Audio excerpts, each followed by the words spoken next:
I'm Derek Dingle, Chief Content Officer for Black Enterprise.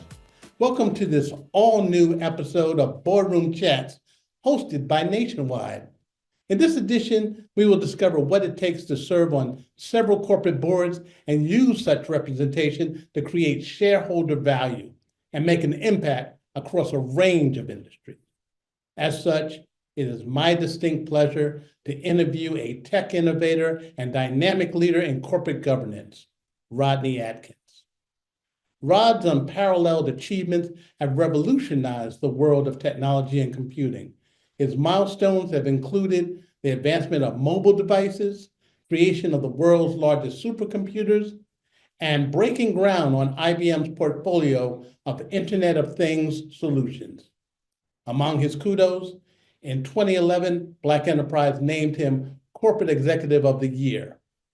As IBM's Senior Vice President, Systems and Technology Group, he managed more than 50,000 employees and ran a division that generated $18 billion in revenues at the time. The 33-year veteran for Big Blue has also served as chairman of Avnet Inc., as well as served as a partner of 3RAM Group LLC, an investment, business consulting, and property management firm. As a member of Black Enterprise's Registry of Corporate Directors, he has also served on the boards of United Parcel Services, PayPal Holdings, Inc., and W.W. Granger, Inc., among others. Rod, thank you for joining us today. Before we get started talking about corporate governance and your journey in that part of your career, share with us how you started in technology, how you gained your passion for computing, and your trajectory in that field, especially given these days where technology is a major focus on everyone's radar screen. Well, so first of all, it's great being here, and boy, my journey started probably before I was born. I would characterize my passion with one word, and it is curiosity. I've always been curious about just frankly how things work. And as a matter of fact, I often tell this story that I was so curious that I ended up being a premature kid. I showed up after 7 months because I was interested in finding out what was happening in the world. So my life sort of started early in terms of just being curious in terms of how things work.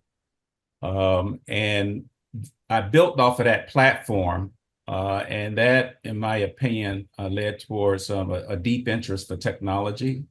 And it also led into my success as a leader, because I do think leaders that have this ability to be curious and to ask questions like what and what if and why, it sort of stretches the imagination, and it gives us opportunities to do conceive things that perhaps we thought was impossible, but it becomes reality. Rod, I'm going to give you my why. Why IBM? Why Big Blue? I know it aligns with computing and technology, but that wasn't your first stop. That was, a large part of your career, 33 years, if I'm not mistaken. Yes. Well, I guess the best way to characterize IBM, it became the foundation or the platform for what I'm doing today. And, I indicated, I guess, early interest in computers and computer science and technologies, through some of the vocational classes I took at high school, but more importantly, my educational background as a physicist and as an electrical engineer from two great schools, Rollins College and Georgia Tech. And though all of that was foundational in terms of putting me in a position to have some great opportunities at IBM. And at IBM, I've been in multiple roles, and I always like to think about we go through what I call a career cycle. You have an early stage of the cycle, you have a mid stage of the cycle, you also have a late stage of the cycle, and in each one of those stages, I would sort of focus on positioning myself for advancement and growth. And a lot of times in each of those stages, I had to take pretty tough jobs. And some of these jobs, again, because of my curious nature, allowed me to stretch. And fortunately, with some luck and I would say some skills and experiences, I was able to do some great things. And that became sort of a process of momentum that allowed me to become IBM's first African American to be appointed as a senior vice president. After that, building off of that platform, I got some really good advice from one of my mentors. One of my mentors basically said, "Hey, Rod,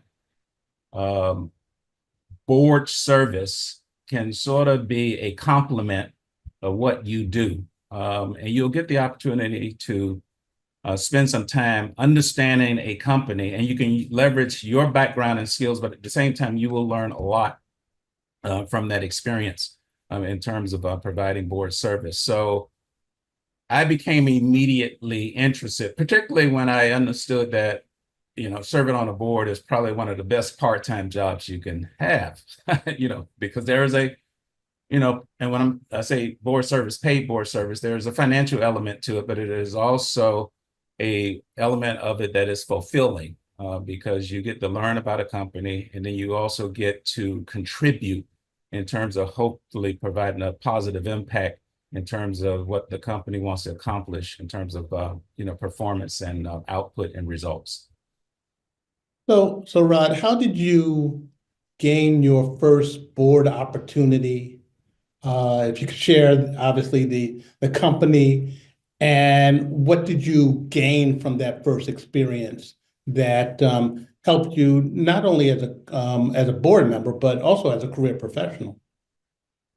So, I will explain this, and it'll sound like it was sort of well orchestrated and well scripted, because, I always say when we have the opportunity to look backwards, we all look like geniuses. But as I was going through that process, it sort of built on itself, because my first board experience, I would say, was a non-paid experience. And the non-paid experiences actually, I would say, gave me rites of passage for paid board experience.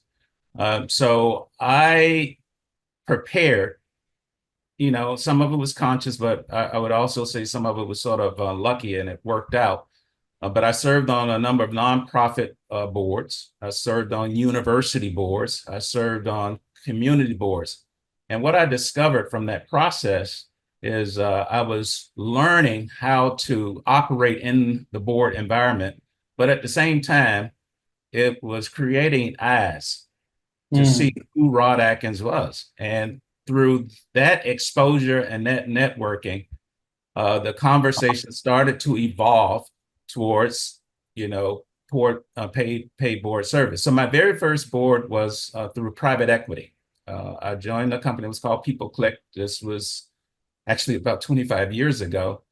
And this was the first board I was paid. I was about 19 years of the 33 years, 19 years in of the 33-year journey with IBM. And PeopleClick became my first board. The good thing about PeopleClick, it was a private company. It was focused on, at the time, new technologies, because this is when we were still trying to figure out how to leverage web-based technology and the internet. And this is a company that was born on the web, and they built a pretty nice product in terms of human resource management, talent management, and recruiting. To make a long story short, I served on that board for about 6-7 years. The company was acquired along the way. But that experience through a private equity type board established me and made me visible for my very first public company board, which was Pitney Bowes, which was at the time a Fortune 500 company headquartered in Connecticut. And Pitney found me, sort of, but at the same time, I think because of all of these things I did in terms of exposure with nonprofits, universities, community boards, that allowed me to be discovered by Pitney Bowes. And this was back then in the beginning of 2000. And then we'll talk perhaps later in terms of if you roll forward, there are a lot more resources you can use, but that was sort of the model or the process that I went through. And I ended up on Pitney Bowes board for several years.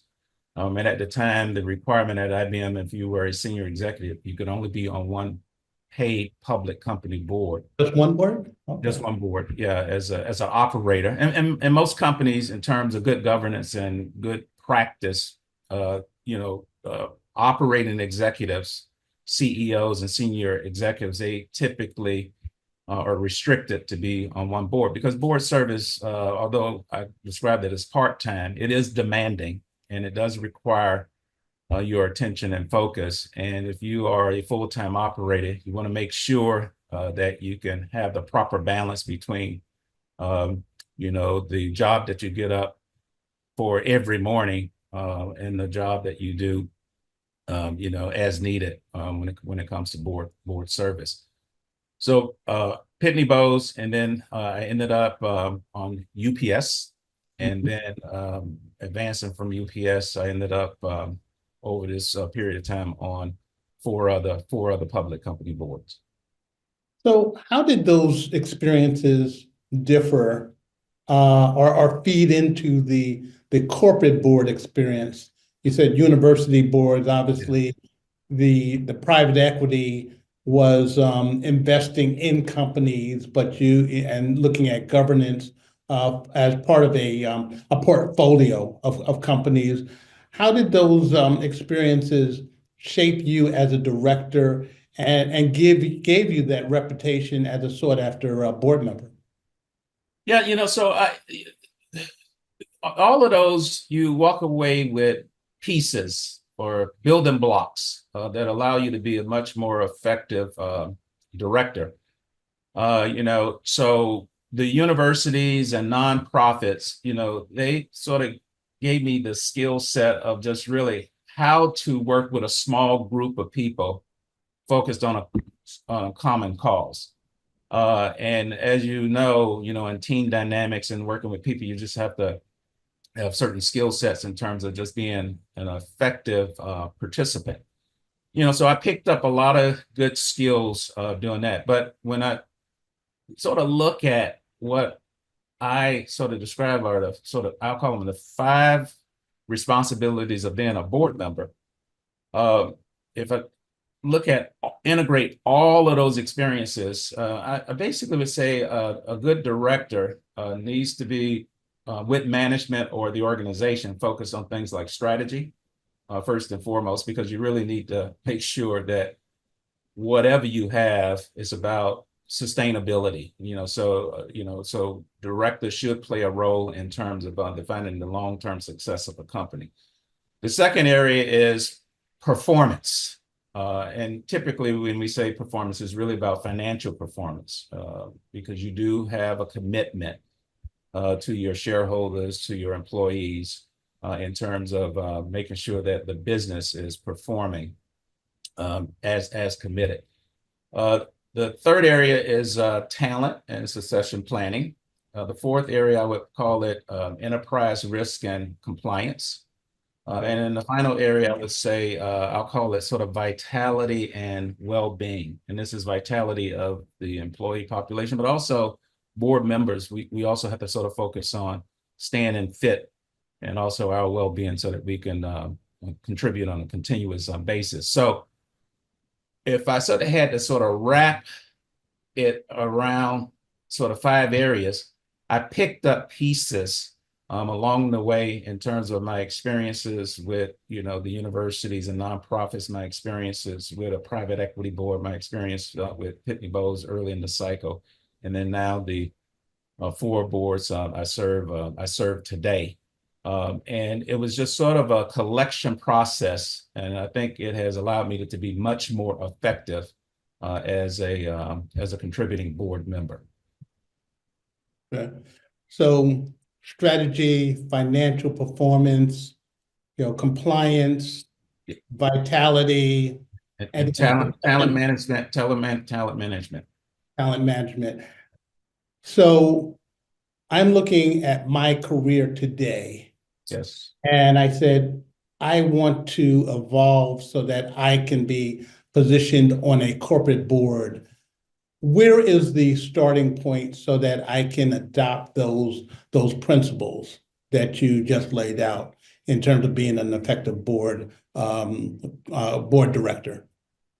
So I think for people today, there are a lot more resources available that can sort of help and coach and guide. But one of the more effective tools that I typically, I would sort of advocate is understand the profile of companies. So, and what I mean by that, one of the good exercises, the best exercises I do is I will always look at a company's annual reports or their 10Ks. And one of the things I look for is what they publish. Most public companies publish what is called a skills matrix. And what it is, they actually show the directors that serve in that board, but they also show a list of skills that they would like to have to allow the board to be much more effective. And as you can imagine, the skills matrix, most of these matrices, they can have anywhere between 8 to 12 skills. You will find some of the typical skills like, financial and accounting skills, distribution skills, sales skills, technology skills. You're even more hearing skills like digital marketing, cybersecurity, AI, et cetera. But boards, they have this skills matrix. And one of the things that I typically encourage people is see how you fit within a board in terms of their skills matrix, and really think about what you bring to the company, because boards, what they're looking for is people that have a certain set of skills, a certain set of experiences, because a lot of those experiences can be useful in terms of sharing and leveraging within the boardroom and with management. And they also look for people with certain backgrounds. And backgrounds can also include things like having a diverse board, where they would want people that have, different dimensions of diversity, that when you put this package together across the skills matrix, you build a very powerful board that can support management, who is responsible for the operations, and the board, who is in place to provide governance and support to the leadership team, and to ensure that we're meeting the requirements of all of the stakeholders, including the shareholders. So to find a board that incorporates that, skills matrix, then aren't you also looking for a board that is not looking at ethnic diversity right now, but diverse in terms of experiences, diverse in terms of the industries that they come from, because so many of the boards, and talk to a number of directors and experts in corporate governance, are usually former, CFOs, former CEOs, what have you. But aren't we now looking for a more diverse board in terms of the type of experiences that been had? And obviously, I know your technology credential and experience is invaluable, especially these days. Well, you're on a point, and back to that skills matrix. A lot of these skills matrix, you will actually see a column that says CEO experience. It is one of the experiences that many boards look for, but that's not all but as we were pointing out, that's not all that they're looking for in terms of having an effective an effective board. I think for me, what drove a lot of my decisions is first, uh, is the industry, when you think about the industry and the company, is it interesting?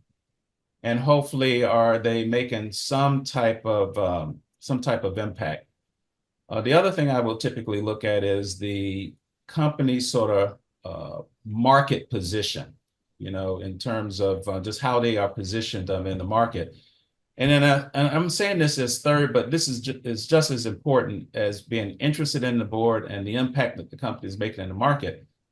The third thing I look at is the company's values and its beliefs, because I do think culture and value, although we sort of put these in the category of soft requirements, but but those are very important when it comes to, in my view, the strength and the integrity of the company and the board. So I put a lot of in the area of values and beliefs. And when I was making these board decisions, that played very central in my decision in terms of I'll just call it the portfolio of boards I've joined. And as we discussed, I started off with a private equity board, went to Pitney Bowes, UPS while I was with IBM. And then since leaving IBM, I've been serving on other boards, like I'm currently the chairman of Avnet,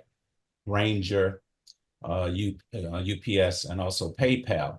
And when you look at all of those companies, I think they're in interesting industries. A lot of them have I think in common, distribution and logistics, with the exception of PayPal. PayPal is sort of a payment platform, but the other ones have in common distribution and logistics, but all of them value technology.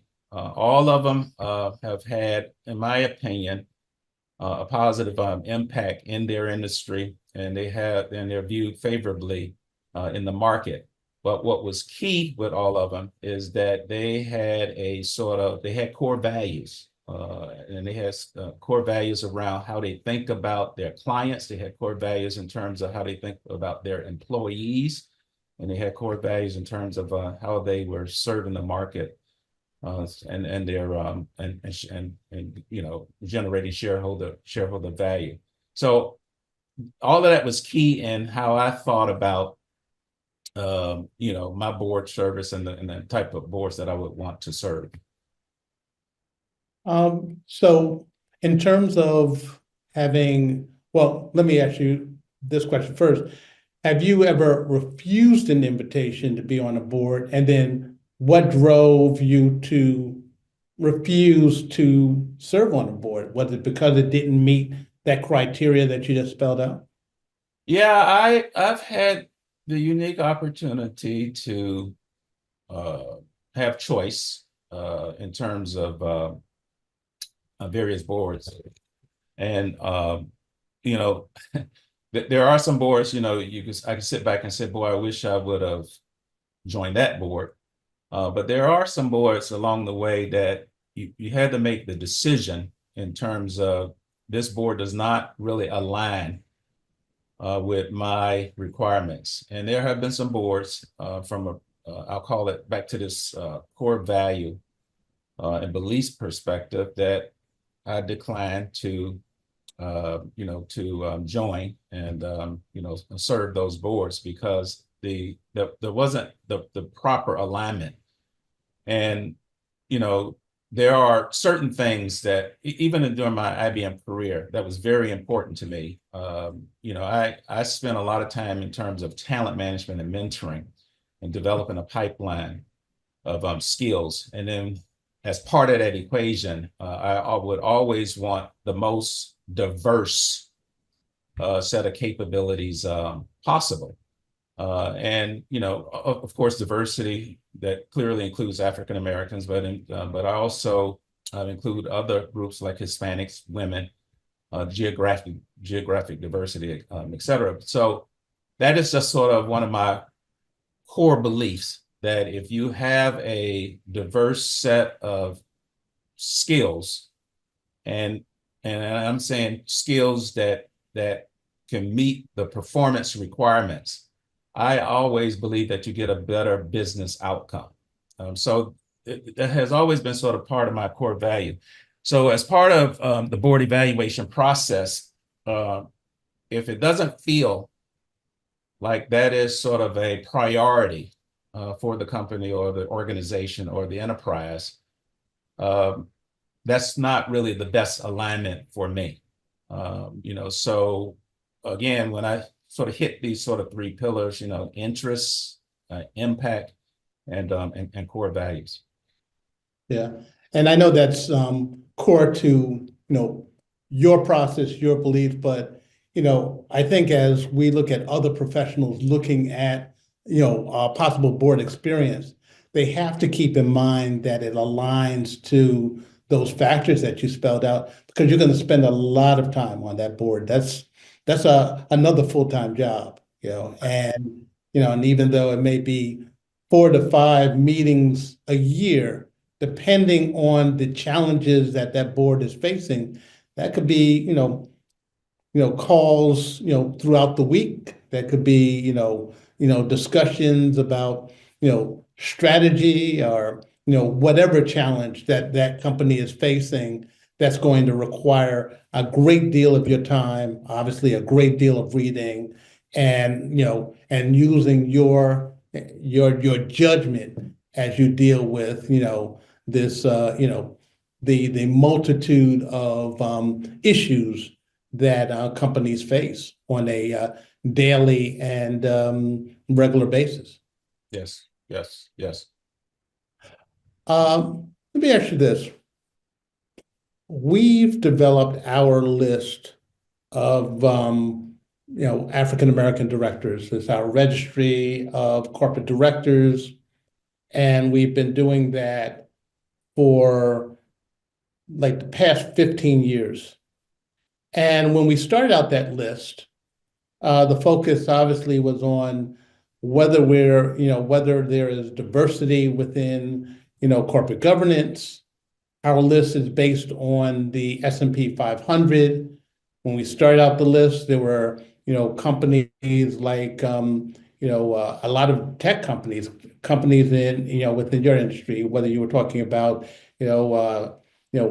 back when we first started, 2013 or so, Apple, Silicon Valley-based companies, and obviously they stepped up over that period of time which we had this list.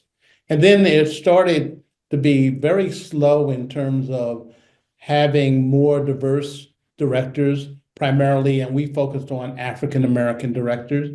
And then, there was a vigorous recruitment of African Americans, especially, post, George Floyd. Yeah. And now we're seeing a slowdown, at least in terms of our last list, of recruitment, of the engagement of African Americans, especially as it relates to African American women. And you've spent time with this issue. You spent time as a director. Share with me, what do you think we are right now in terms of the status of diversity and boards, and specifically African American inclusion on boards and recruitment of African Americans on boards? So I think you summarized it pretty well in terms of some of the dynamics over time, because we clearly had momentum coming out of post George Floyd. And I would say a lot of that momentum actually improved the awareness and the need for diverse boards. And a number of companies, some companies already sort of had the recipe, because it was part of their core beliefs, their core values. And post George Floyd, some of what I would call the great companies really didn't have much to do, and because they were already practicing the fact that they wanted to have some of the best talent, but that best talent was also diverse. We started to pick up momentum in terms of, I would say, broader acceptance of what we refer to as DEI. It became, in my opinion, it was a lot more momentum behind it. And what has happened, which I think is a bit concerning, is that we're witnessing a momentum shift, because I would say that momentum is really not at the same level, and that is causing some concern and some alarm in terms of what that might mean on a longer term basis. So in my opinion, we're sort of seeing the results of having, I would say, a divided government. And not to get into a lot of the different political agendas, but we're sort of seeing some of the results of some of these more recent decisions around DEI that is not consistent with some of our views and our beliefs, and a lot of it is driven by, we have a divided government, and we have a government that's moving in a direction that may not be consistent with the momentum that we have been building up over time. And I do think it is a cause for concern. Now, I will tell you, a number of companies, a number of boards, it would probably be very little impact in terms of how they operate, because it has always been part of the fabric of the company in terms of how they look at the talent to run the company, and how they look at the talent to provide governance from a board perspective.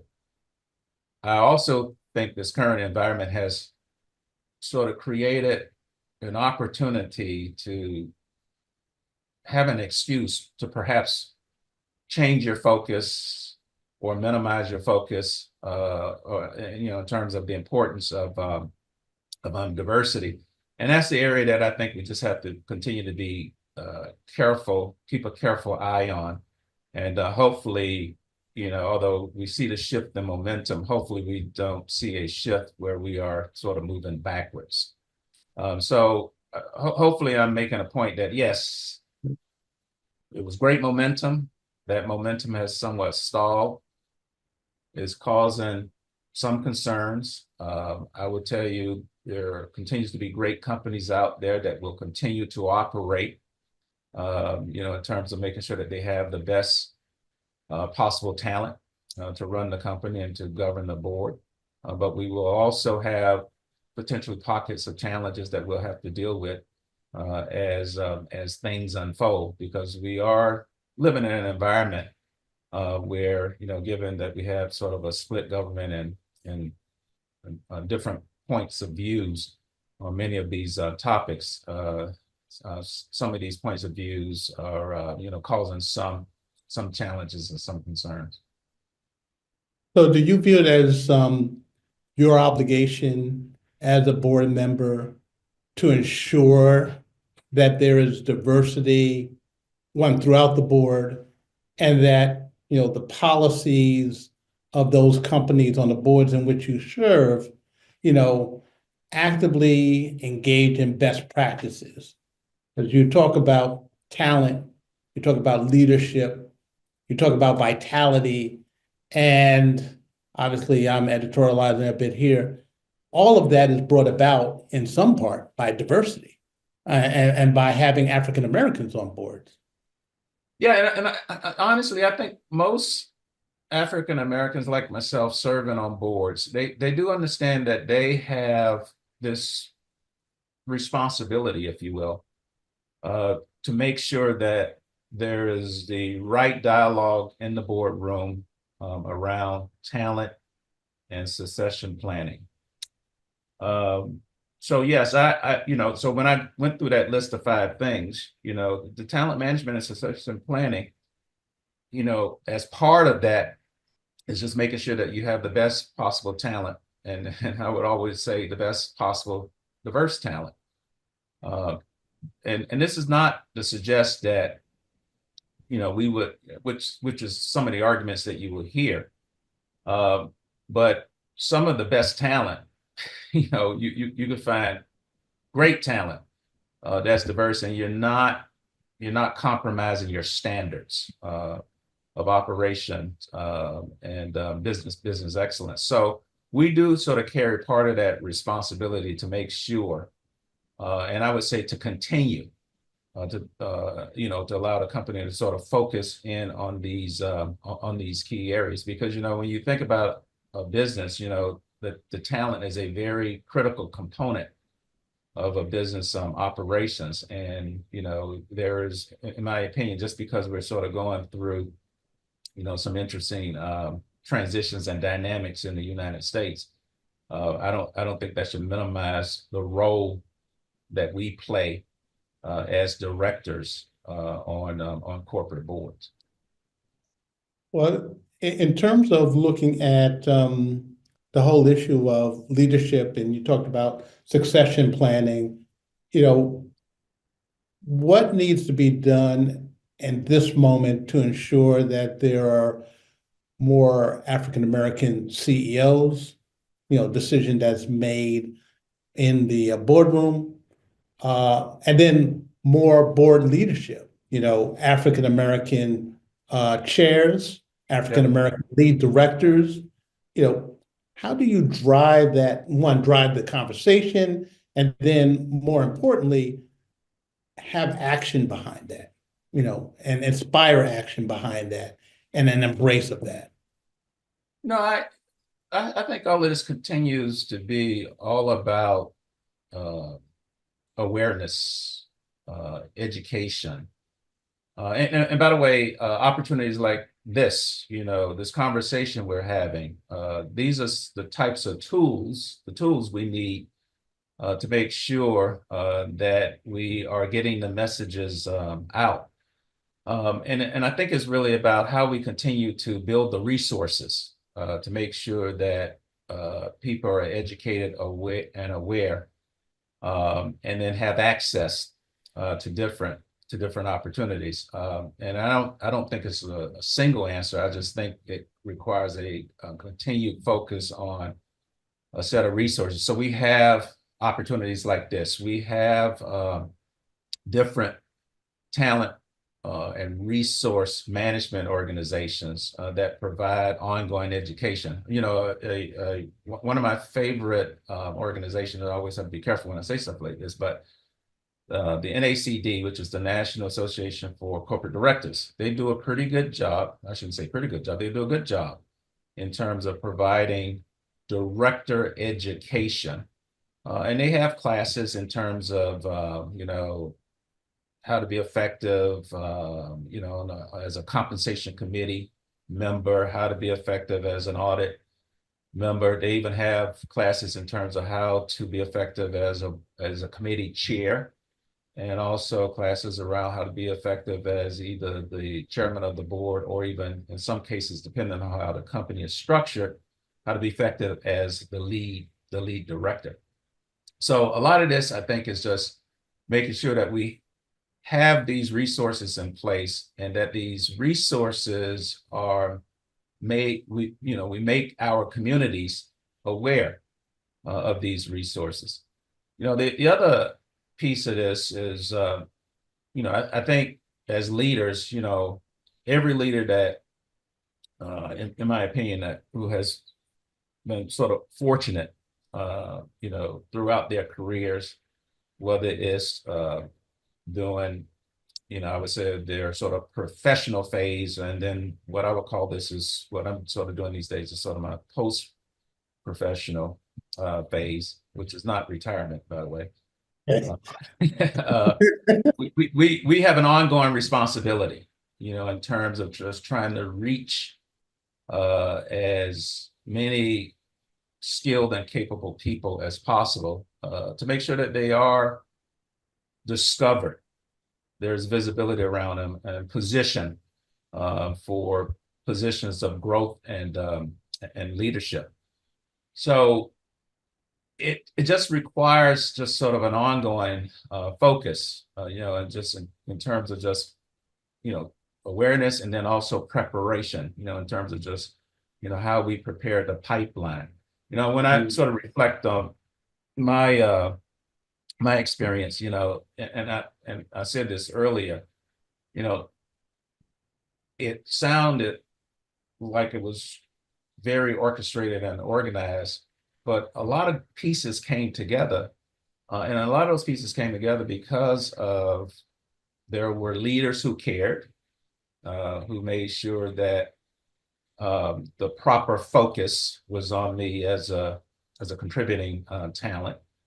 There were people that made me aware, and then there were resources as well. And if I sort of roll forward today, there are a lot more resources in terms of if in particular board opportunities, leadership roles, how you acquire leadership roles on a board. So 25 years ago, we would talk about boards, and boards was sort of a big thing. But now, I think most executives now they're pretty up to speed in terms of what either effectively communicating with a board or serving on a board, what that means. So in my opinion, Derek, I just think we just need to continue to keep building the awareness and making sure that we have the resources in place. And the resources include, services as well as individuals providing mentorship and sponsorship as part of that process. And more young executives are asking that question about how they can ascend to the board and trying to gain that level of education and mentorship to go to take that pathway to board service. I have one more. By the way, for the number of young executives, I try to spend time with as many of them as possible, and I attempt to answer three questions. Question one is, well, how do you get on your first paid board? And I think we've shared some evidence in terms of how you might want to orchestrate that. The second question, which is just as important, is once you're on a paid board, well, what do you do and what should you focus on and what's most important? And again, as we all know, the role of the board or director is really to govern, but also align with management in terms of making sure that management can deliver against their commitments and the requirements of the market. And then the third question I usually get is, well, once I'm on a board, well, how can I position myself for leadership? And there's a process in terms of once you're on the board, in terms of how do you position yourself to become a committee chair or lead director or even the chairman of the board. So in each one of those phases, it does require awareness, education, and preparation to sort of get, make progress at each one of those three phases as it relates to boards. Yeah. And then there's another question is, and you touched on this, how many boards should I serve on? Because yeah. Well, as an operator, because of the demands of a board, and we touched on this, that my recommendation is one board, maybe two, depending on where you are in the organization, because the last thing you want to do is, given that I make the assumption everyone is sort of a high performer and focused on, outcomes and results. You want to make sure that, if you're serving the board at your fullest, you don't lose, what's required to perform at your best as an operator. And sometimes these things can, because of the demands, they can get out of balance. So you always want to make sure that those things stay in balance. You always want to make sure they stay in balance. So typically one board is very manageable for an executive. And then depending on your capacity, two boards. And in some companies, because of how their governance models, if you are an operator, you are restricted to one public company board. And you also have the proxy agencies like Glass, Lewis, and ISS, and all of these who sort of follow board practices and look at governance. And they do recommend that as an operator, one public board. Once you decide in terms of what I would call your career transition, which is what I went through, because I went through a very sort of thorough process in terms of what I wanted to do when I sort of transitioned or graduated. I didn't retire to the next phase of life.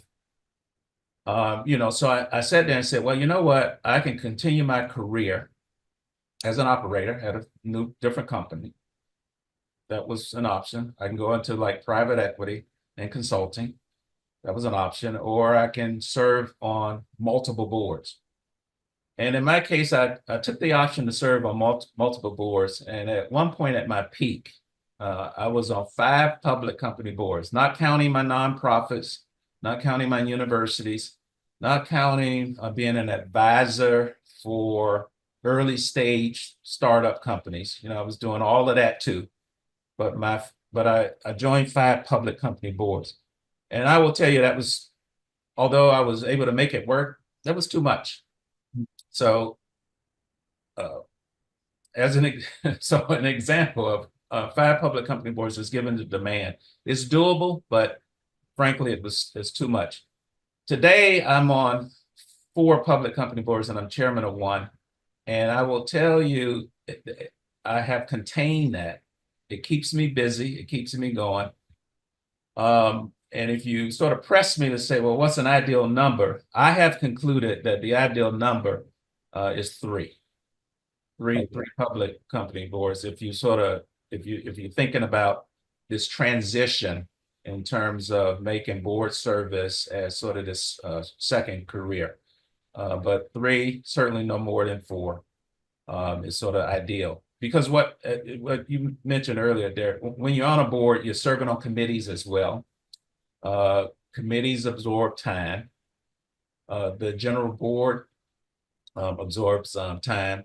You have to prepare for board meetings. A lot of times you will do engagements with other directors. You will do engagement with management.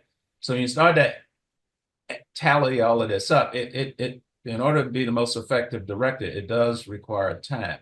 And then as you position yourself for leadership, it really requires a little bit more time, because I always tell people the best way to position yourself to be a committee chair or a lead director or a chairman of the board is to serve on as many committees as possible, including audit, because I know a lot of us don't like the audit committees, depending on your interest and your background, because audit is heavy lifting on a board. But if you want to learn about the details of a company and how it operates, the audit committee is the best committee to serve on, even if you serve on it for 1 or 2 years, because it is the best way to really understand the mechanics of the company. So you want to serve on as many committees as possible. But the other thing you also want to do is you want to spend as much time with other directors and the leadership team as much as possible. And then just as important, you want to voice your interests, that you are interested in leadership, because it's almost like your career. One of the things I would counsel people when I was an executive at IBM is, your career is your career. So if you are interested in a bigger job or a specific job, you need to let that be known, because your manager may not be thinking about you in that capacity. So it is okay for you to let that be known. And it works the same way on a board. Make sure you're on the screen. That's right. That's right. You need to be on the map. So that's sort of how I like to think about these different type of opportunities. I have 2 more questions, and this has been great. And in terms of your looking at the portfolio of companies you would be involved in, you also have to share with our audience that you never know the challenges that you're going to face on any given day. It's unpredictability, and you never know when you're going to be engaged with an activist shareholder, especially now with the whole focus on diversity, and activist shareholders are playing a role in trying to further direct companies, and those have to be engaged by board. But I would be remiss if I didn't ask you this question. As an innovator, how is technology changing corporate governance? How is it revolutionizing corporate governance? How can we use this moment of AI and new technology to engage and to help directors become more effective in their corporate governance and shareholder and their shareholder value responsibilities? Yeah, that's an interesting question. Because as we're in an era now where technology is actually changing what people do. You could sort of look at the different eras of computing, and quite often the technologies, they were sort of an assistant or a co-pilot. They either made us more efficient, more productive, and all of that's true, still true going forward. But the technologies are evolving to the point where you're beginning to see the technologies, there's enough intelligence built in it where it sort of helps with, it does more decision. I'll call it decision support. Given AI. We also have the challenge of technologies, because we always think about technologies being applied in a responsible way. That's not always the case, because we now have, I'll call it a cybersecurity industry, if you will. And what I mean, not only just building products to protect enterprises, we have bad actors out there that's developing capabilities to inflict harm on individuals and enterprises, and it has become a large market. So there's also one side of the technology that says it's a game changer, it's making a difference, but there's also the other side of technology that if you're not, people are not being responsible, and they're doing things to inflict harm. So we have this sort of interesting dynamic with technologies, and in my opinion, we're seeing some of the most exciting times in our lifetime, because we're seeing not only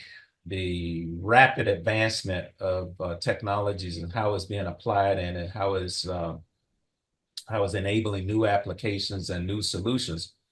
But we're also seeing technologies changing business models in terms of how we operate, which sort of touches on your point in terms of how you can sort of leverage some of that from a governance standpoint in the boardroom. And we're also seeing the technologies change, or at least I'll say tailor how consumers want to consume.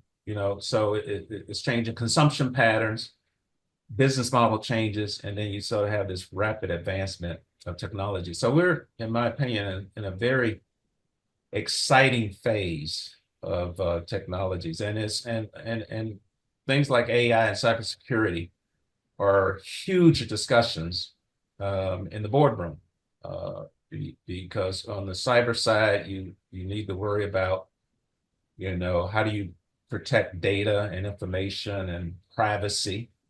You have to worry about those types of things. And then on the AI side, you want to make sure that you continue to keep up, because this technology is moving rapidly. And AI has introduced an opportunity for continuous transformation. Enterprises will constantly transform based on how they leverage AI, and we're at the beginning of AI. A lot of folks, I remember when I was at IBM and we did Watson, back in 2011, it was one of the first, I'll call it, commercial display of AI in a very interesting way, where we had the machine play the Jeopardy champions and the machine won. And now Watson has been sort of repurposed and reapplied to solving real world problems. And then now we're seeing things like Chat GPT and other capabilities, using large language models. The whole works in terms of what's being applied. And like any disruptive technology opportunity, you will see innovations and new IP and new applications and new solutions for decades. So we're just, if you think about when internet was started and the web, we've had innovations on top of innovations leading into social applications and a number of things. And you're going to see the same thing happen with AI. From a board perspective, board directors, one of our roles is to make sure that, management, as part of those discussions, they're leveraging, capabilities in the most effective way. And then also as board members, we need to also leverage these capabilities in the most effective way as well. So this space will continue to evolve because it's still early. We're still trying to figure out, how to play with AI. We think it's best as a co-pilot. There are applications that suggest otherwise. And directors will need to continue to make sure that they stay as educated as possible, ask the right questions, and make sure that the companies that they serve have a roadmap that makes sense for the markets that they and the customers that they serve. So, I just think we're sort of in a very fascinating time when it relates to technology, because things are moving fast, business models are changing, consumers are, getting new ways to access technology, use technology. So companies that figure out how to embrace that and implement new capabilities that leverages the solutions, I think will be the companies that will do extremely well in the 21st century. What's amazing related to that, we had our hackathon a month ago. It's our HBCU hackathon. It was the largest hackathon we ever had, 205 HBCU students. They had more than 30 HBCUs engaged. And as part of our, challenge, we incorporated AI, and those students just went to town. They just blew me away.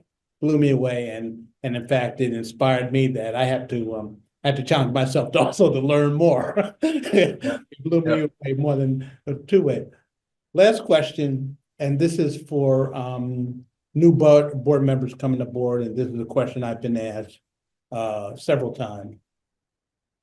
Obviously, as a board member, boards are looking for people who are good judgment, vocal, engaged. How do you find your voice in the board as a director, as a new director?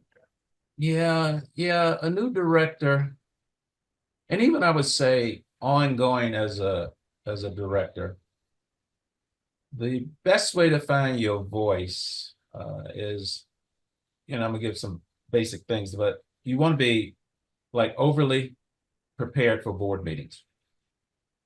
Prepared to the point that as you go through the material, determine what questions you might want to ask. Because because as you go through the materials typically will generate some thoughts and some questions. So you really need to figure out how you want to frame that as part of the board discussion. The other thing that helps, when and where appropriate, there are certain members of management that you would want to buddy with. I call it being a management buddy. And now, depending on the company, they may or may not want those type of relationships to exist. But if the company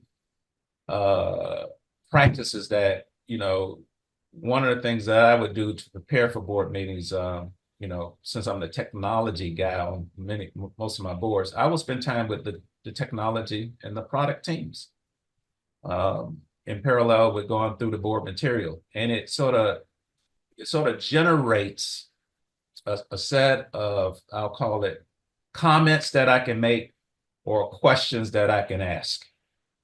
So you want to be well prepared. So as the discussion is going on in the boardroom, you could be extremely constructive in terms of either emphasizing a point that is made by management or another board member, or asking a question to generate, deeper thinking or more dialogue on a specific topic. So those are different techniques, but being prepared so that you can add to the conversation, or being prepared so that you can ask questions that will provide, further dialogue and a deeper understanding, is a good way to find your voice. There are some directors that you will run into that, and you don't want to be that person, where they entertain themselves in the boardroom by having a response to everything, or a comment to everything, or having an opinion on everything. And the reason I'm on this point is you also want to sort of pick your areas, because you don't have to attack or comment or share all your infinite wisdom on all topics in the boardroom.